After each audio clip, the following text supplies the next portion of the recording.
Pour exécuter cette boucle sur 12 mois, je vais commencer tout d'abord par créer une seconde boucle qui va faire ce travail.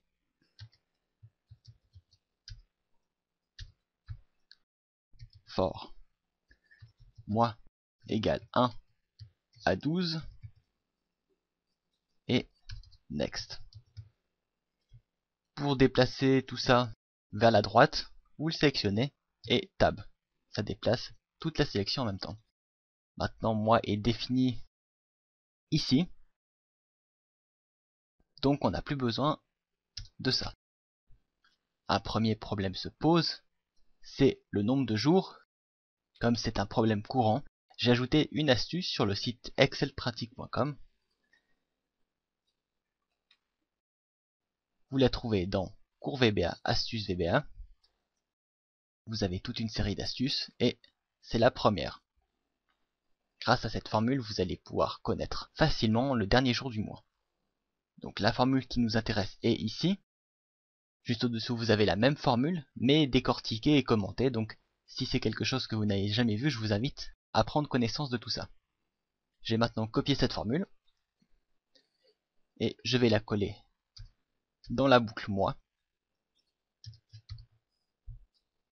puisque c'est quelque chose qui va changer uniquement chaque mois. Donc nombre de jours, vous vous souvenez de date sériale, la première valeur est l'année, je vais la remplacer par année. Le mois, même chose, je vais la remplacer par mois. Et le jour, laisser le 1. Donc, il ne reste plus qu'à remplacer 31 par cette variable. Il reste encore une dernière chose à faire, c'est modifier ce numéro de colonne pour qu'il s'adapte en fonction du mois. Donc, je vais créer une nouvelle variable que je vais appeler colonne égale. Comme vous avez pu le voir, les colonnes qui nous intéressent sont la 1, la 3, la 5, la 7, etc. Donc on peut rapidement déduire que colonne égale le mois fois 2, puisque pour chaque mois il y a 2 cellules. Et enfin moins 1 pour avoir non pas celle-ci mais celle-ci. Et j'entre enfin colonne à la place de la colonne. Il ne reste plus qu'à tester. Et apparemment tout va bien. Ce premier chapitre est terminé.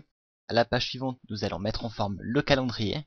Et dans la mesure où les exercices vont demander de plus en plus de concentration et de réflexion, je vous recommande vraiment de limiter autant que possible toutes les sources de dérangement, c'est-à-dire les collègues, la famille, la télévision, la boîte email qui est ouverte, le navigateur avec des sites qui ne sont pas directement utiles au développement, etc.